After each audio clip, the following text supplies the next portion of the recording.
80% of us change our eating behavior in response to stress. Most patients aren't looking for short-term change. They're looking for real transformation in their lives. Talk about some of the sort of hunger cues and how we kind of get off track with that and how we can start to regulate our hunger. Because what most people say to me is, look, I don't know how I'm going to do this because I'm hungry and I get cravings and it's hard and I don't know what to do. And It's really a struggle. I mean, the first thing, as you were just touching on there, is really identifying what are you hungry for, right? Because as I mentioned, we're often eating to fill that hole in our heart, not our stomach. And I have this really nice exercise in the book that I think your audience will probably really like. It's called the 3Fs, or the freedom exercise. And, let's say someone's listening to this, Mark, and they're sitting on their sofa in the evening. It's 8:30 at night. They've got the television on, and they feel like having some ice cream, right? Let's say, because that's pretty common for people to feel like that in the evening. Okay, so the first F is feel. Just take a pause for a minute. You can write it down if you want, or just think, what am I really feeling? Am I hungry for food, or am I hungry for something else? Right? So it could be, actually, I'm really stressed today. I've been on Zoom calls all day and I've not managed to go out yet. Or it could be, I've had a row with my partner, or the children's bedtime took too long. Or, as many people are facing now, Mark, I'm lonely. You know what? I've not seen anyone. And actually, that food is providing a bit of nourishment for me. So first F is feel. What are you feeling? The second F is feed. How does food feed that feeling? Okay, I'm feeling stressed. When I eat ice cream, for 20 minutes or so, I feel less stressed. Okay, now you're building in awareness, right? So without that awareness, it can be very hard for some people to change in the long term. And the third F is find. Now that you know what the feeling is, now that you know how food feeds that feeling, can you find now a non-food behavior to feed the same feeling? So if you're stressed out, it could be, maybe I'll run myself a bath instead of having ice cream. Or maybe I'll do 10 minutes of yoga from YouTube. Or, as we were saying before, if you're lonely, maybe actually you're better off phoning a friend or phoning your parents. For many of us, we use food instead of something else. And I've used that kind of, that exercise with patients for many years now. And it's hard to change straight away, right? You can't necessarily change it the first time, but you just start to build in that awareness. So day after day, week after week. I was actually doing an interview last week, and the journalist said to me, she said, Dr. Chatterjee, that's so interesting, because 2 days ago I was driving home from work and I went into a fast food restaurant and had fried chicken and fries, right? Even though I'm trying not to, right? I had it. And that exercise now really makes sense to me because I enjoyed it in the moment. I felt disgusting afterwards. I didn't sleep well. I woke up with a headache the next day.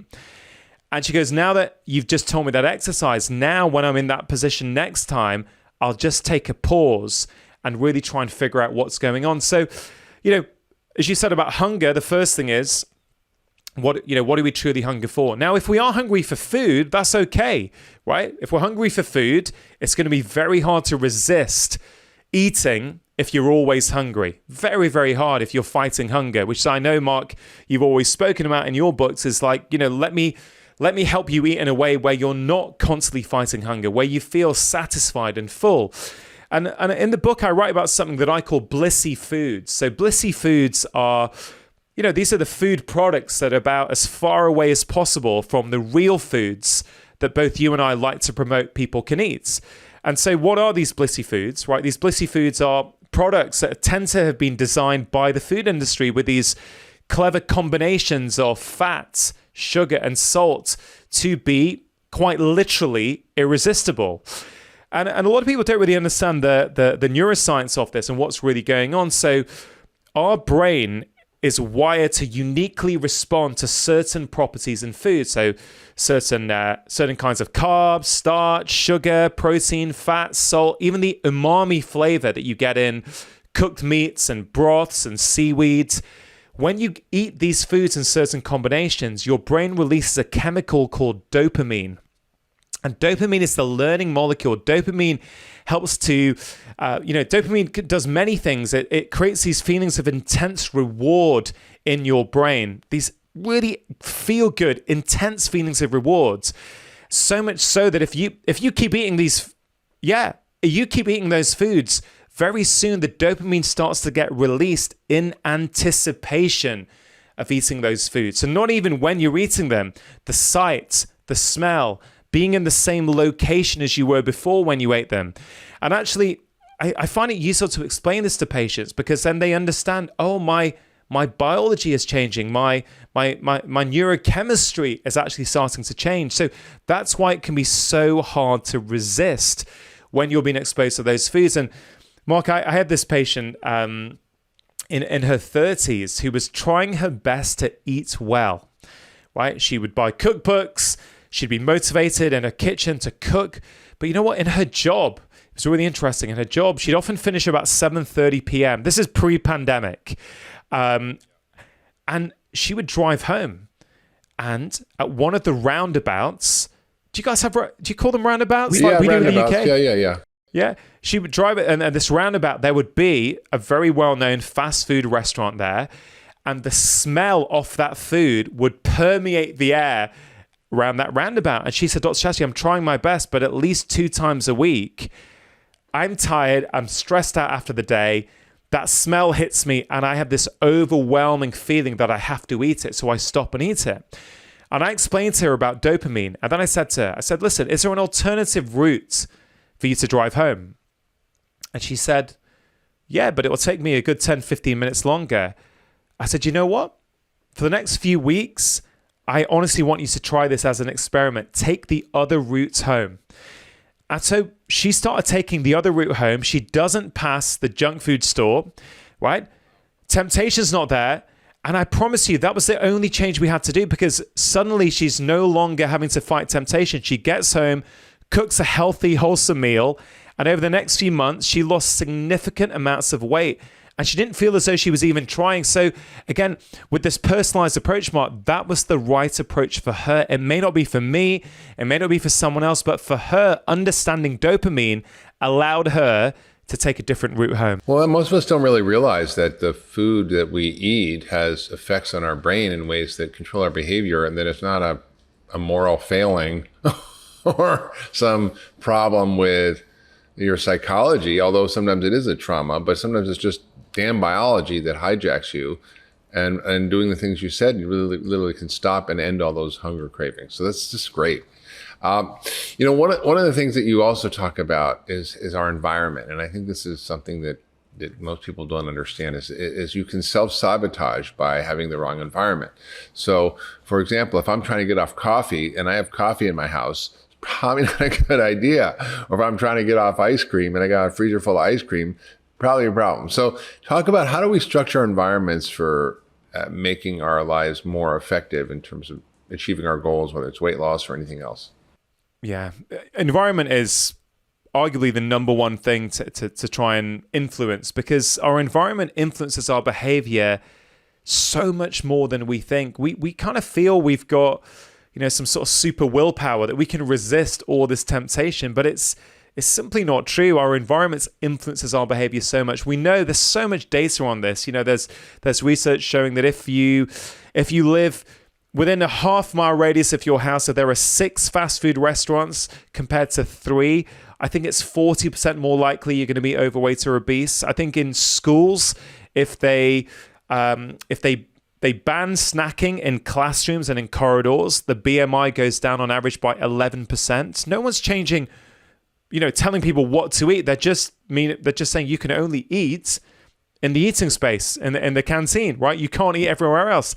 So our environment really influences this massively. So what can we do? Well, I've always said control the environments you can control, and I've heard you say this for years as well, Mark. It's like, let's not use willpower out there. I mean, it's hard out there.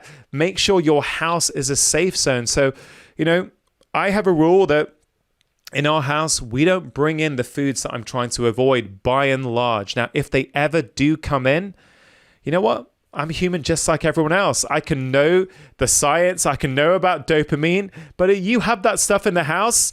If I'm tired and stressed and the TV's on in the evening, I'm going to open the packet of chips or crisps, or biscuits just like anyone else. Yeah. Biscuits means cookies in the UK for those listening.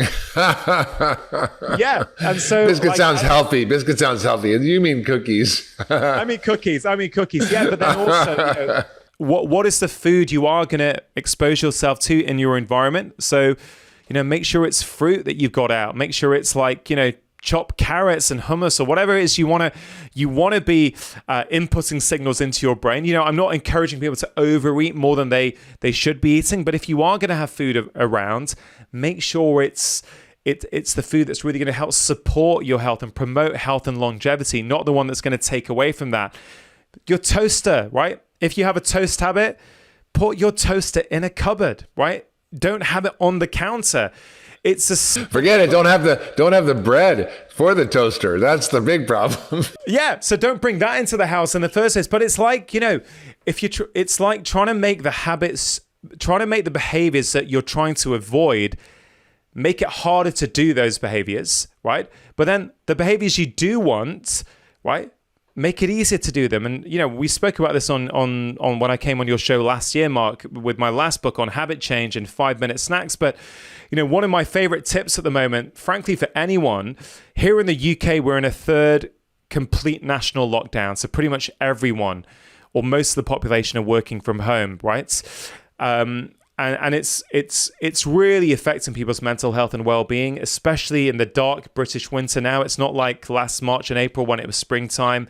It is dark. It is cold. People are really struggling. But one of my favorite tips, and it's also in the book, is that in your kitchen, right, if you have a kettlebell or you have a dumbbell, and many people do these days because in the lockdowns, they all sold out everywhere, I say keep it next to your coffee machine. Right, I can see you've got a coffee machine in the background there, Mark, in the image, right? Keep a dumbbell by your espresso machine. And here in the UK, many people will have at least 3 hot drinks a day, a cup of coffee or a cup of tea, right? So I'm saying, okay, every time you go into your kitchen to make a hot drink, if all you do is lift up that dumbbell and do 5 bicep curls on each arm, right? If you have 3 hot drinks a day, you will lift that weight 30 times. In a week, that's over 200 times. In a month, that's nearly 1,000 times. And the beauty is, Mark, in the moment, it will feel like nothing. And why that's so powerful is it helps to build up your self-esteem, your resilience. You feel better about yourself. It's not like a 40-minute workout. Great if you can do that. But these small things, it's that feel great, lose weight. Do that every day. You're going to feel better about yourself, and that's going to ripple into other areas of your life. You're going to want to make better choices around your food. And I love that. I use that tip myself, and I don't have to lose weight. I do it because it helps improve how I feel about myself. Yeah, I mean, you're talking about, these tiny little steps that seem like nothing but add up. And this is really the science of behavior change. I know you've studied with BJ Fogg. He's been on my podcast. And there really is a science around incorporating simple changes that you want to do, that you're motivated to do, that you have the ability to do, and you need a trigger to do. So what you're talking about is something you're motivated to do a little exercise. You have the ability to do the exercise, and the trigger is having your drink, having your little cup of hot tea. But it's also about having the weight visible. Let's make the food we don't want to. Well, that's the trigger, invisible. right. Yeah, I say, like, my wife and I for years have had a debate whether the dumbbell and kettlebell should be visible in the kitchen or it should be packed away tidily. And I said, right? If you want me to be buff, if you want your stud husband, you gotta let me have that out there in the kitchen on the counter, right? But hey, listen, from a health and safety perspective, I'm not asking people to have an accent, but I have to trip over my dumbbell to put my kettle on, which means even if all I do is lift it up to move it, I'm still lifting the weights. And so it's about applying behavior change to everything. It's about applying the rules of behavior change to everything we want, whether that's weight loss, mental health, physical, whatever it is. Don't try and think willpower will be enough, because in the long term, it rarely will be. Looking at what's happening to our population, we've gone in America, I think a rate of about 2% obesity or 4% obesity to like 42% obesity in the time of my lifetime. And in the UK, it's coming close to that, and Europe is right behind. And yet, we spend billions and billions of dollars as people, literally, the weight loss industry is billions and billions of dollars, and people still struggle. And what most people try doesn't work, and they tend to drop a few pounds, they gain it back, and it's a vicious cycle. And over the years, they end up getting into real trouble. And we do see this increasing burden of obesity-related diseases that's now killing over 11 million people a year. And so we're kind of stuck. Now, what are some of the key ways that you have reframed things according to what you call the 4 W's and maybe the 1 H to rethink of the problem of how we lose weight and sustain the weight loss? Yeah, I mean, it's a great question, Mark. And as you so well pointed out, this is a massive problem, not just in the US, not just in the UK, but in many, many countries around the world. And we're all struggling to find, what is the best way? Is there a way that's going to work for everybody? And many different people are trying. And we're all trying to contribute in the best way that we can to help tackle this problem. But the reason I wrote this book, Mark, is because I felt that in the common narrative, what I felt was missing was a compassionate approach to this issue. A lot of the approaches are based on deprivation, restriction, punishing regimes. And, I think those things can work in the short term for sure. You can do any diet or regime for 2 or 3 weeks and you'll probably feel better. But as you know, Mark, most patients, yes, that can be helpful, but most patients aren't looking for short-term change. They're looking for real transformation in their lives. They want more energy. They want to feel great, right? They don't want to lose weight and feel that their life is not going the way they want to. And I've seen this with many patients, Mark, that they had to really punish themselves to lose weight. And yes, they lost weight, but they weren't liking themselves. They didn't enjoy who they were. And what I tried to do, as you say, there's so many books on this topic already. What can I contribute that might be fresh? Because I'm not interested in writing a book that's already been written. I'm interested in trying to contribute maybe a fresh perspective that may help some people who've not been helped with other approaches. And it's a very rounded approach. So I split the book up into, yes, what we eat, which of course, what we eat is, as you know, and you've written many fantastic books on this topic about what we should be eating to fuel our bodies. But often what doesn't get written about also is why we eat. What's driving us to eat certain things, even when we know they're probably not helping us. And so that could be stress, loneliness, boredom, all kinds of emotional issues, which I don't feel are tackled enough. So it's what we eat, why we eat, when we eat, how we eat, and also where we eat. And I felt that was quite a fresh way of looking at this, looking at these 5 separate areas. But the underlying belief, Mark, behind this book is, I've been seeing patients for 20 years now. I know you've been seeing patients for a lot longer than I have. But in those 20 years, I found that you can almost always help somebody lose weight in a sustainable way, in one that works them in the long term, once you find the right approach for them. And I think that's what my book does. It helps people find what is the right approach for me. Yeah, that's great. I mean, it's funny. I love the way you titled it, which is "Feel Great, Lose Weight," not "Lose Weight, Feel Great." And I think that's that's a very important distinction, because my framework is not actually telling people to lose weight, is to get them healthy. And as you create health, the side effect is weight loss.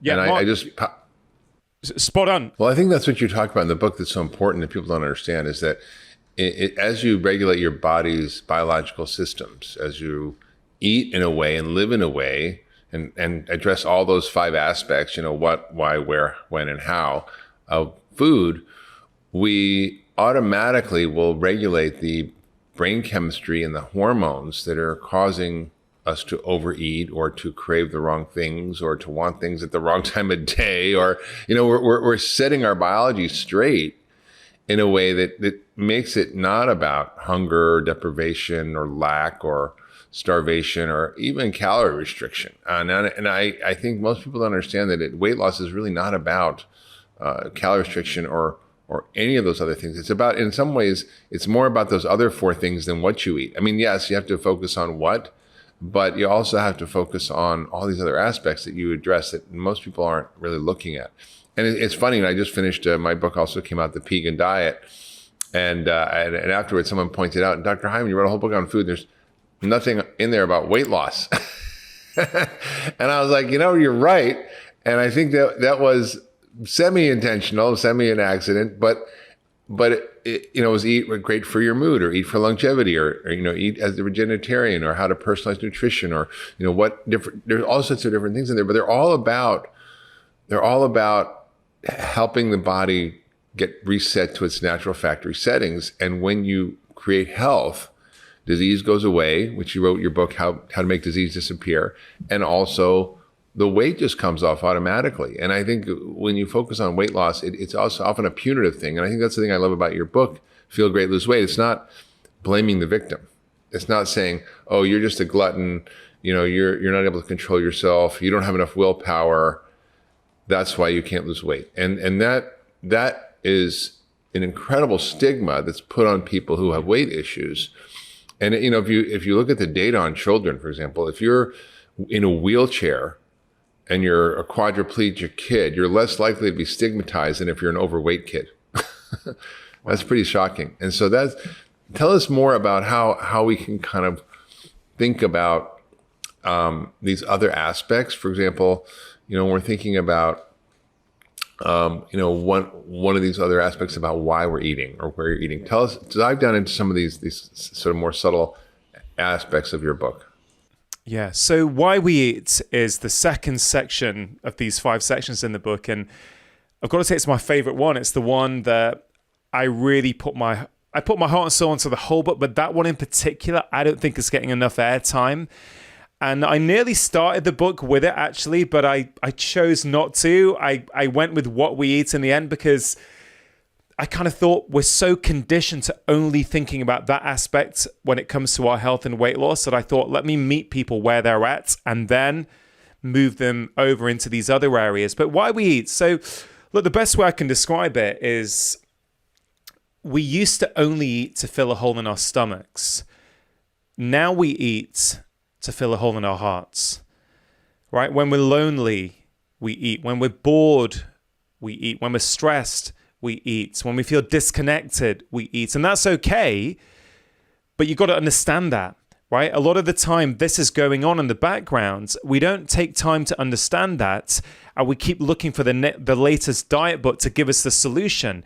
Look, the times in which we're living, Mark, I guess are the perfect way to describe this. So, in the pandemic, with these lockdowns, with these restrictions, many people have put on weight. I don't know about the American media, but the UK media have these terms like the Corona Stone, the Quarantine 15, right? So the people recognize that they're COVID-19. Yeah, I didn't know that one, but yeah. And so a lot of people, and especially when they're seeing the evidence for what that does to their risk of complications, they're getting quite stressed and they're looking for a new diet book to help them get on top of things. But what if that's the wrong place to look for some people? So the research suggests that about 80% of us change our eating behavior in response to stress. 45% of us or so will eat more. 35% or so will eat less. So that's almost half the population are eating more in response to stress, right? So if that's you or me, if we're eating more in response to stress and we're putting on weight, do we need a new diet book or do we need better strategies managing stress? It's the same with sleep, for example. Like sleep, a lot of people are sleep deprived at the moment. A lot of people are worried, they're anxious. We know from the data that if you sleep, let's say 5.5 hours a night compared to 8 hours, you're gonna eat on average 22% more calories the following day. So 5 days of not sleeping well, you may eat a whole extra day's worth of calories just from not sleeping well. I'm sure your audience may be familiar with this, but what happens when you don't sleep well? Well, ghrelin, your hunger hormone, goes up, so you're always feeling hungry. Your satiety hormones go down, so you never feel full.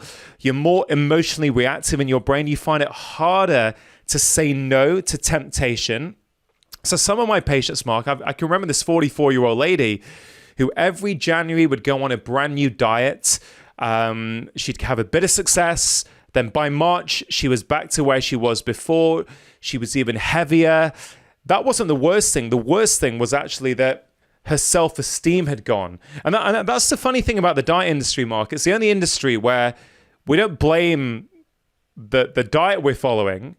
We blame ourselves. We feel like we're worthless, which speaks to what you said before, which is why I think the first paragraph in the book says, it's not your fault, right? So really trying to understand that, hey, you know what? This is not your fault. So that 44-year-old lady... And by the way, you know, the message that we all hear, which is losing weight is about eating less and exercising more, is implicit in that statement is that it's your fault. If you can't control your hunger and you can't get up your lazy butt off the couch, it's your fault. And that is the biggest propaganda that's been put on our population that undermines people's self-worth, like you're saying, and undermines their ability to actually understand how their body works and lose weight in a way that is integrity with their natural biological systems, which they're not doing. And so I keep going. I think this is really an important point around the blame, not blaming the victim. Yeah, for sure. I mean, just to finish off on sleep. So that lady, that 44-year-old lady, I helped her lose significant amounts of weight sustainably without her even trying. I didn't actually have to focus on her diet. I just got her sleeping 8 hours a night. And actually, once she was sleeping 8 hours a night, it was like a ripple effect. She made better choices in every other aspect of her life. And again, the point of this book is to help people find the right approach for them. For someone else, it might be changing what they eat. For someone, it might be why we eat. But if we personalize that approach, we're much more likely to be successful rather than trying to follow a one-size-fits-all. But what you said about blame, Mark, there's another section in the book which I think really speaks to this, and that's, you know, I know you know the ACEs study with Dr. Vincent Folletti and how he's shown... What does ACEs mean? Adverse childhood experiences. So if we have been, you know, if we have gone through, you know, there's a trauma, list of what these... Child abuse, beating, emotional abuse, abandonment, exactly, all those physical, things, right? mental, emotional, then we're significantly more likely to be overweight and obese later on in life, which kind of makes sense if you really think about it. But again, this is missing from the conversation around weight loss. And I detail a case study in the book. I remember really well this lady I saw. I think I saw her when she was about 19 or 20. And she was really struggling to lose weight. She was carrying a lot of excess body fat. And she said, Dr. Chatterjee, what's interesting is I never used to. Like this only happened in the last few years. I'm not entirely sure what's happening. And we tried various things. We weren't getting anywhere. And as I got to know her better, Mark, I started to pick up that there was something else going on here. We started to unpick that when she was 16, she was in an abusive relationship, right, with a man. And I could tell that there was real unexplored, unresolved emotion with that. I sent her for some therapy. And in those therapy sessions, it turned out that she was being abused when she was 16. And then her strategy to not be in that position ever again was to put on weight. And what I mean by that is this. She never wanted to be in an abusive relationship again. So her subconscious mind basically thought, hey, listen, if I put on weight, I'm no longer going to be unattractive. I'm no longer going to be attracted to men. Therefore, I will never be in an abusive relationship again. And it was only when we managed to unpick that in therapy over a course of months and even into years, once she had processed that emotional trauma, right, the weight started to come off.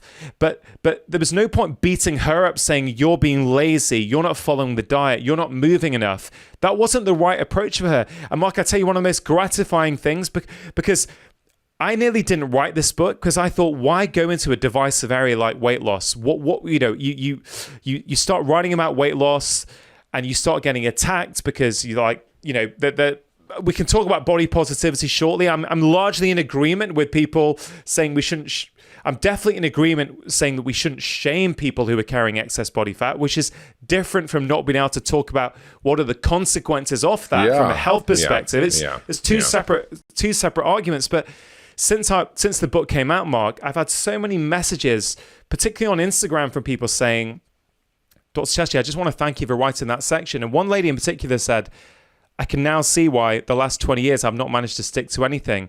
I was also abused when I was 16, and reading that section has made me phone up a therapist. I've now got a session booked, and I'm now going to get back on top of my life. And that's why we write these books, Mark. It's because just for that one person who read that and now is going to take action and realize that she's not a failure, for me, that's worth it. Amazing. Yeah, I think, I think it's important to sort of, this why is so important. It's underappreciated. And I often joke, and I see often we don't ask the right questions. We ask, what are you eating? Not what's eating you. And I often would ask my patients when they want to open the fridge or the pantry to get something, I say, ask yourself 2 questions. What am I feeling and what do I need? Am I lonely? Do I need to call a friend? Am I hungry? Do I need to eat? Am I tired? Do I need to sleep? Am I angry? Do I need to, get it off my chest? Like what is really driving it? And, it's often different for different people, but it's that other layer that we don't think about, which is in our way, that is those beliefs or those mental obstacles or those sort of missed cues. But one of the challenges I find with people is that, they spend, days and hours, weeks researching like their vacation spot and rental and what the restaurants are going to go to and the airplanes are going to do and what they're going to bring and what they're going to pack and everything they need. And most people don't give 5 minutes of thought to planning their nutritional week. What is my week going to look like? Where's my food going to come from? What do I have to get? How do I have to prepare it? How do I not end up in a food emergency? How do I have the things around that actually work? And I do it now automatically, but I understand it's not something that people normally have. So I have, for example, in the morning, I'm doing like a shake now. I'm trying to put on some muscle, and I'm just focusing on this super shake that I've been creating, but I have all the ingredients on the counter. And I make sure I have my bananas I buy or my frozen fruit that I buy, and it's in the freezer, and I have everything ready. And I buy extra jars of the macadamia milk. So I have everything just all there. So it's super quick and easy for me to do. But if I had to go shopping and I forgot this and I didn't do that, it would be very difficult. And so I think sometimes it's even as extreme as people organizing their fridges with Tupperwares with pre-cut vegetables and pre-cut fruit and pre-cut all of these prepared things that are easy to make. And I see people who do that, and it's like, wow, that's even next level for me. But I just make sure that, you have to think about what you're doing. You have to plan what you're doing, to plan your activity. And I think we don't schedule ourselves first, we schedule ourselves last. And then eating is an afterthought, and it just becomes, I don't know, let me go get some this and something quick, or package this, or, just eat crap, whatever is there. And I think that's a challenge for people. So I think it's important that the environment, as you say, is structured to succeed as opposed to fail. And I think that's the take home. The other thing, I really want to get into, and this is challenging because right now during COVID, people are isolated alone. They may not have been great chefs or cooks before, or you can't go out to restaurants. Sometimes there's not even takeout anymore. And people have been, I think, taught that cooking is difficult, that eating healthy is expensive. Is this true? And how do you address the issues of, cooking and cost in feel great, lose weight? Yeah, so there is a section on cooking and explaining just how important it is. It's that basic life skill that until recently, I'm pretty sure all families, all humans, all tribes would have had that ability. And it's something that is now optional. It can only have been optional because we have the ability to buy all these food products so quickly, so cheaply, and our lives are so busy, they're stressed out. A lot of us feel we don't have time to cook, and certainly in certain socioeconomic groups, I think we have to accept that actually it's not about money so much. It's about having the luxury of time to cook, which a lot of people will say, if I'm working 2 jobs, I don't have time to cook, right? So I think cost and time poverty is something we should be absolutely aware of. Now, I don't think, I think, the research, and I think, Mark, we spoke about this when you came on my podcast recently, is that it's simply not true that eating well has to be really, really expensive. Of course, there are certain things that are more expensive. There's no question. Like wild salmon, for example, is probably more expensive. But, a can of sardines is dirt cheap here in the UK. Do you know what I mean? There are ways that actually we can eat in a way that actually is whole food, but isn't super, super expensive. And I think where you live can really influence what's available, what you consider normal. We mentioned environment before, but our friend circle, our own sort of network of tribes, that's important as well. The research by Nicholas Christakis has shown that, someone in your social circle is obese, you're 45% more likely to be obese. If a friend of a friend is obese, you're 25% more likely to be obese. And if it's a friend of a friend of a friend, you're 10% more likely to be obese, which just shows just how powerful these social connections are, and the environment, even our friends and family environment, is at influencing us. But it really isn't, Mark, as expensive as we think, or some people think it might be, to eat well. But you have to be able to cook, right? That is a basic skill. And if you cannot cook, that's okay, right? Recognize it and go. Learning to cook may be one of the most important things that you can learn to do, whether it's in one of your cookbooks, Mark, whether it's to go on YouTube. There is so many free and cheap resources now to teach people how to cook some basic meals. And, the truth is that the pandemic, for some people, not for everyone, but for some people, Mark, there's been a lot more time at home, a lot more time with family. And I know many people who have got into cooking during lockdowns, during these restrictions. Suddenly they're not commuting for 2.5 hours a day, and they're actually buying cookbooks and they're learning how to cook recipes. I've got to say, Mark, my new routine on a Sunday afternoon, which really has come in the last year. I love nothing more than this. On a Sunday afternoon, after lunch, right?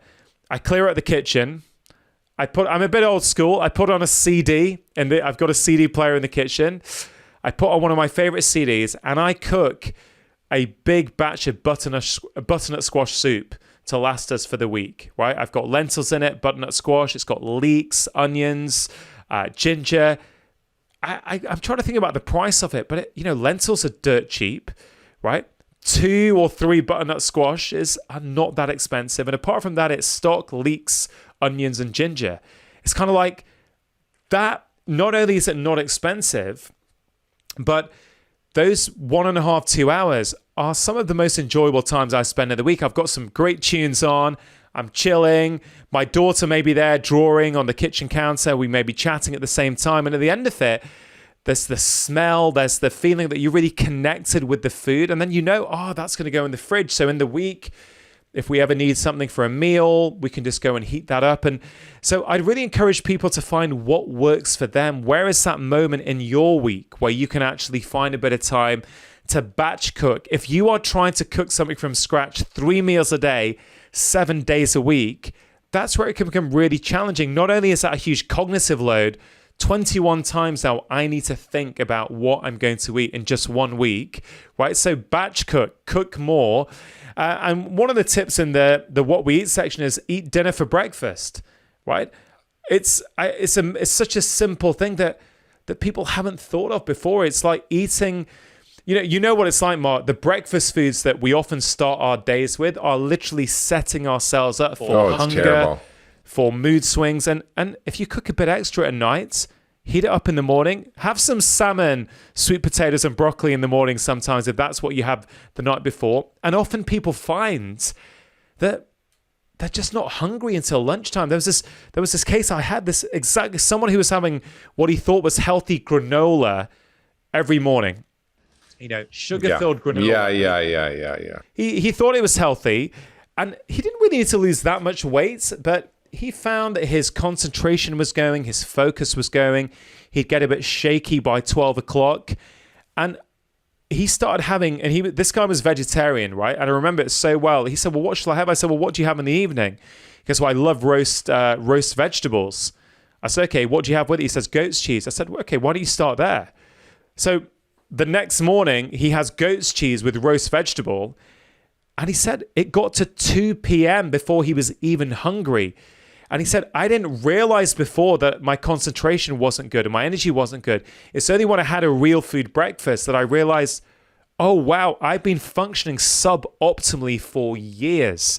And so you know this as well as I do, Mark. I mean, there's plenty of tips on how people can do this inside the book, but I really want to encourage people to take this rounded approach. If you have tried already and focused on one area and it's not been sustainable for you, let me help you figure out why that is. Maybe there's something else that you've not tackled that's actually the underlying root cause. Yeah, it's so important because we just sort of stay on the surface and don't really figure it out. I just love your story of cooking. I think most of us feel so disenfranchised from it, but with COVID now, it's an opportunity for us to really dig in and try new things and to be with family and to be with the people you love, and that we have more time. And I think if people can reclaim their kitchens, it's really the key to weight loss.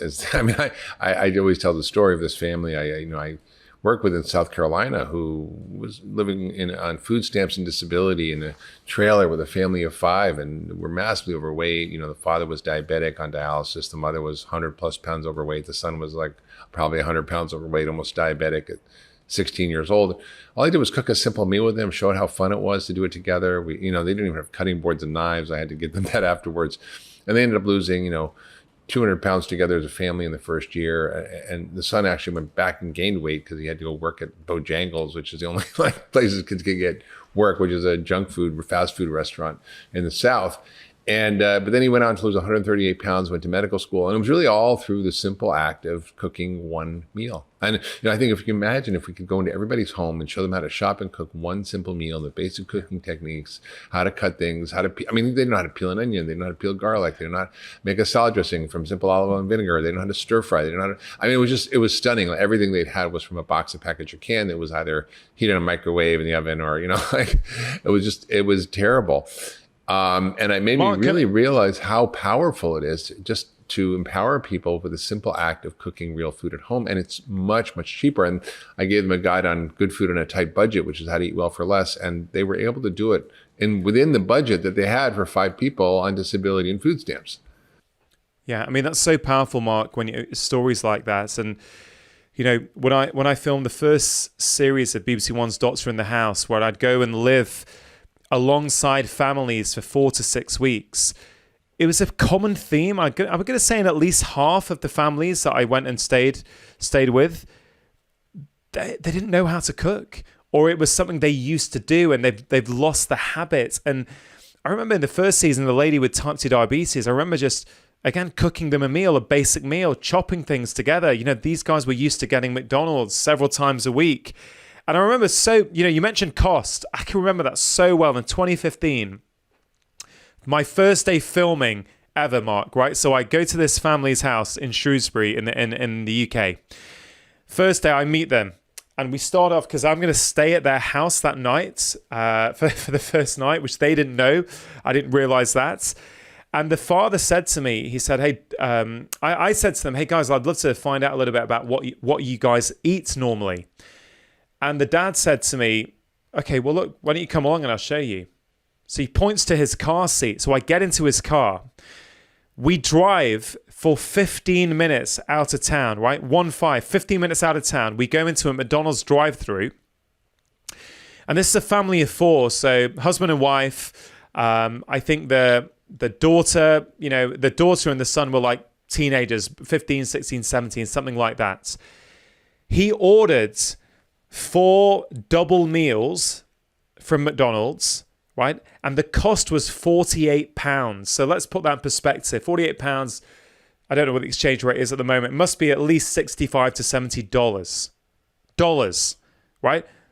And he said, we do this. And what was interesting, Mark, is as we were driving there, he said to me, hey, Doc, this is actually really embarrassing. Now, you coming with me, but this is what we do 4 to 5 times a week. So what's interesting is several things. He's spending $65, $70 on 4 double meals from McDonald's, right? Which when they ate, they were hungry 30 minutes later and they were moody afterwards, right? But the second thing is, and this speaks to what we were talking about before, is that when he's driving there with me sitting next to him, he suddenly says, hey, Doc, you know what? This is really embarrassing, right? But he only realized that with me sitting in the car next to him, because if it's just him and his family, he can do it. No one's questioning him. I wasn't judging him. I wasn't questioning him. But the simple act of me being there, was like a mirror to him, and he goes, man, we do this 4 or 5 times a week. And that's really interesting from an emotional viewpoint, isn't it? What's really going on there? Yeah, it's so powerful. I think we don't realize how much we get into habits unconsciously and just do those things without thinking, and then it leads over the course of our life to just dramatic changes in our health and our well-being. And what kills me, and I think you experience the same thing, is how close people are to feeling good, right? If the feel great part, I mean, the lose weight part, is slow. You can do a pound a week maybe, but when it's more, depending on what you're doing, initially you might lose more. But the feel great part can happen pretty quick. And I think, most people, when they start to shift their diet and they start to change their habits and they start to understand how to sort of reprogram their biology for well-being and health, that they were like, well, wow, I didn't know how quickly I could feel better. I didn't know I was feeling so bad till I started feeling so good. And it's so rewarding for me to see that the simple act of eating real food and regulating your life in a way that supports health has such dramatic downstream benefits on mental health, on mood, on relationships, on work, on productivity, on just parenting, on everything that you care about in your life. If you don't have your biology well regulated, you're a victim to the whims of all these influences that are outside of us, which is, the food we're eating is information, as we learned from our mentor, Jeff Bland, and it is a instruction manual that is telling everything in our body what to do. And we often think that our emotional states, our psychological states, or our relationships are not triggered by food, but it can be really dramatic. And just to sort of recap a little bit about what our friend David Perlmutter wrote about in his book Brainwash, where he was on the podcast, he talked about how people are eating the processed food that we're all eating now, 60% of our diet. It disconnects the frontal lobe from the limbic brain, which means the limbic brain is the reptile brain that is reacting, responding, gets angry, fight or flight, all that. It disconnects that from the frontal lobe, which is the adult in the brain. It's sort of the higher self. And so all of a sudden you've got this dysregulated reptile in your brain that's not being supervised by an adult, and it leads to all this disordered behavior. And I part of me wonders if our societies become so divisive, so conflicted, and there's so much rancor because of our diet, in part because how it affects our brains and our functioning. Yeah, I mean, it's so powerful to hear that. It wouldn't surprise me at all. I think it's not just going to be one thing, is it? It's all these multiple inputs coming from all the way around, and that's the whole thing about food, isn't it? It's so reductive to talk about it just in terms of calories and energy into the body and energy out. As you say, food is information that's so much more than just those calories. And actually, we're doing food a disservice by just talking about it in terms of energy. It is more than that. Genetic expression, hormones, as you say, with the brain, what it might be doing. Absolutely incredible. And we mentioned emotions before, but again, it goes both ways, doesn't it? You can feel stressed and want to eat more, but actually eating the wrong kinds of food consistently can make you more hungry and cause you to overeat and can cause you to crave more of those foods. So it kind of, it feeds it on both ways. And I sort of feel that the right approach for each person is going to be slightly different. But I think, we can absolutely agree that I don't know anybody who won't benefit from eating more real food in their diets. I can't see the downside of doing that. No. Now let's talk about the other boogeyman in the room around weight, which is exercise. and part of the equation, right, is eat less, exercise more, which implies that, you're not thin because you don't exercise enough or you don't move enough. And I think there's some really fundamental flaws with that idea. Not that exercise isn't important, but that in the hierarchy of weight loss, it really is not as important as what you eat, where you eat, when you eat, how you eat, why you eat, in determining your metabolism. And so can you talk a little bit about some of the myths about exercise, and also what the role of exercise is in metabolism and weight? Yeah, no, for sure. I mean, you're absolutely right. That's one of the biggest myths out there. And it makes sense, doesn't it? That it's just a simple equation that you just sort of add up. And at the end of the day, that then determines if you're going to put on weight or put off weight. If only it was that simple, right? So what is the deal with exercise? So there's some new research from Herman Ponce, which has come out in the last few years, and he's been studying the Hadza tribe in Tanzania. And he's been measuring their energy expenditure. And it's super fascinating, Mark, because what he's shown is that these hunter-gatherers are moving a lot more than the average sedentary Westerner, right? They're moving a lot more. But you know how many calories they're burning off? Roughly the same, 2,000 to 3,000 calories a day, which is roughly the same as the average sedentary Westerner burns off, even though they're moving more. So what is going on there? And this is kind of one of those big myths. So we think that if we go for a run and we burn off 400 calories on our run, let's say, we feel that that number is additive. We just add it on to the number we would have burnt off, and we've got 400 extra calories there. But it's simply not true. Our body is a complex system. Your body will compensate. If you burn off more calories running, it will reduce how many calories it burns off in other areas. And there's multiple ways it will do that. It will reduce NEAT, non-exercise activated thermogenesis. So, toe tapping and fidgeting, it will reduce that. It can change how many calories it burns off in other departments in the body. And the point is that we are this complex system. And I think this is where it gets really misunderstood. Going back to what we said at the start, Mark, people are not only depriving themselves and restricting themselves with foods, they're putting themselves on punishing exercise regimes. We all know when we see that person really struggling in the gym, who's pounding the treadmill 3-4 times a week for an hour, wondering why the fat is not coming off, without realizing that for sometimes you're actually stressing out your body even more and raising cortisol, which can actually make the weight loss harder in the first place. But it's not, it's not that moving more is necessarily going to burn off more. And I think that is brand new information for some people. I think that science is really, really fascinating. And it reshapes everything we've been taught for the last 20, 30 years, that you've got to move more. You've got to move more. Now, what role does it play? I think exercise is really important. So can you lose weight without doing any exercise at all? Absolutely. Would I recommend it? Absolutely not. I feel that the reason to move is not to burn off calories, but it's to make yourself feel good. It's to build your self-esteem up.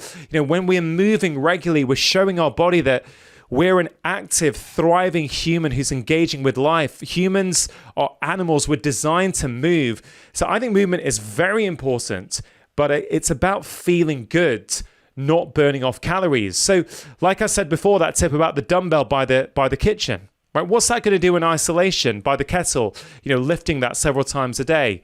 It's not like the 30, 40-minute workout we've been told for years that we have to be doing to losing weight. But what it will do is it changes the signals in your body. It just keeps giving you these little inputs that actually, you know what?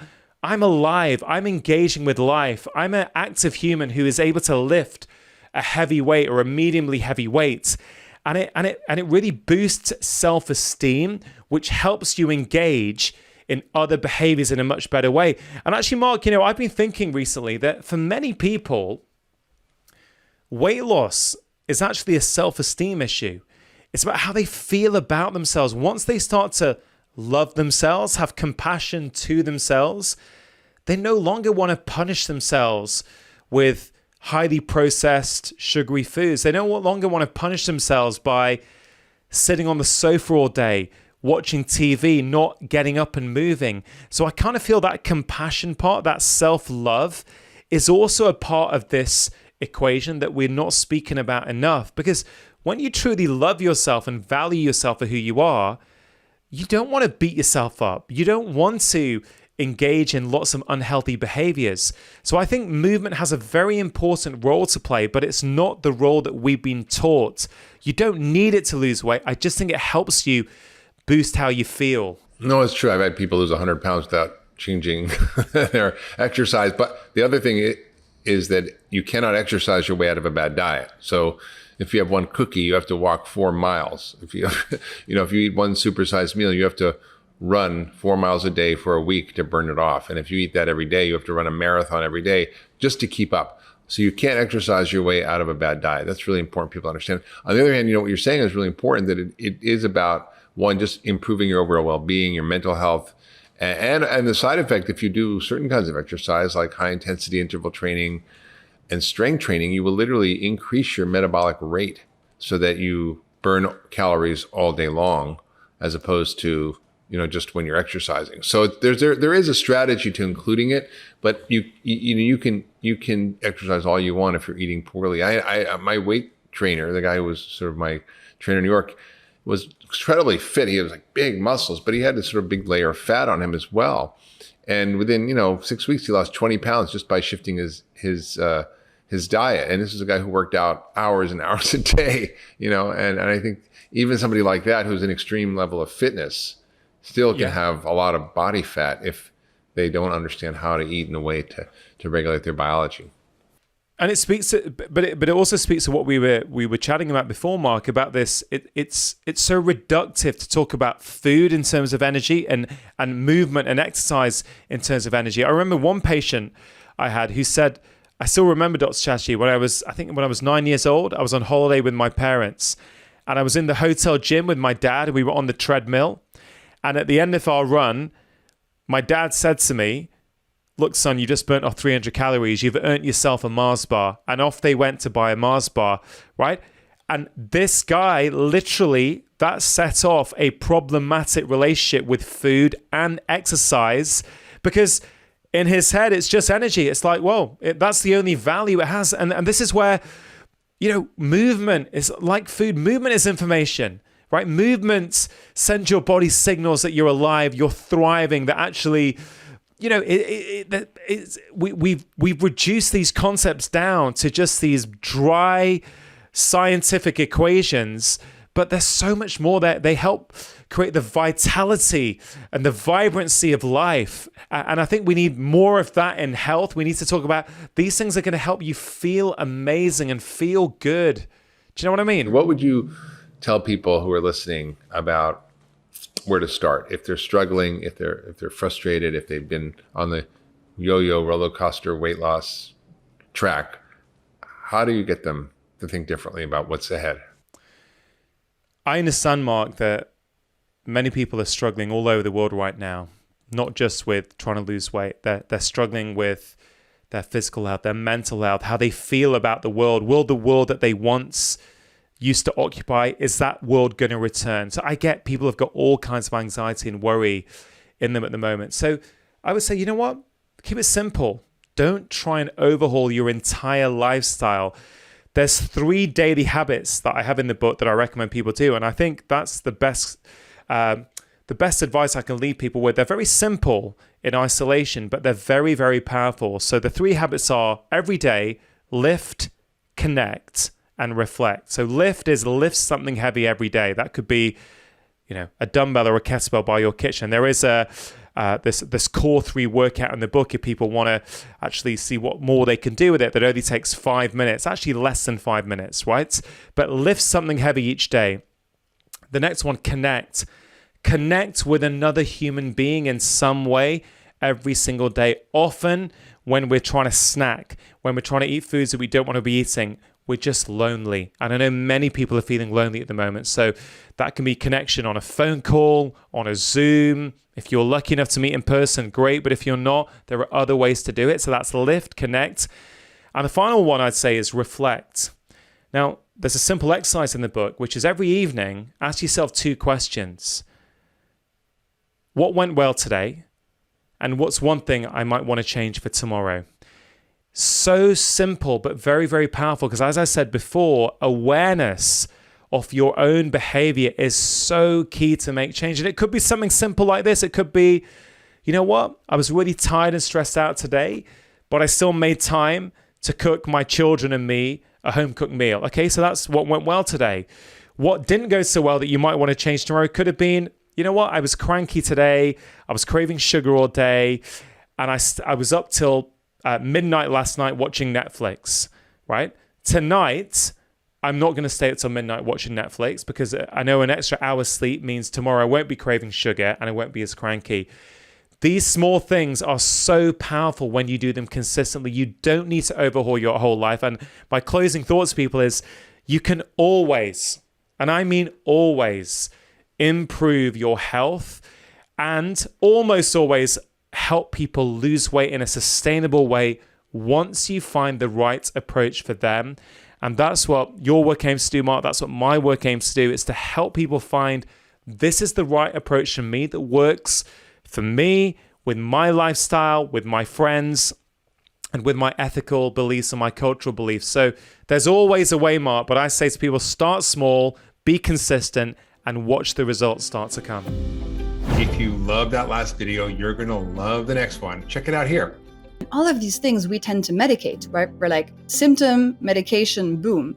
But actually, these symptoms are your body telling you, hey, hello, there's actually glucose spikes happening in here. There's something you can change and heal from within.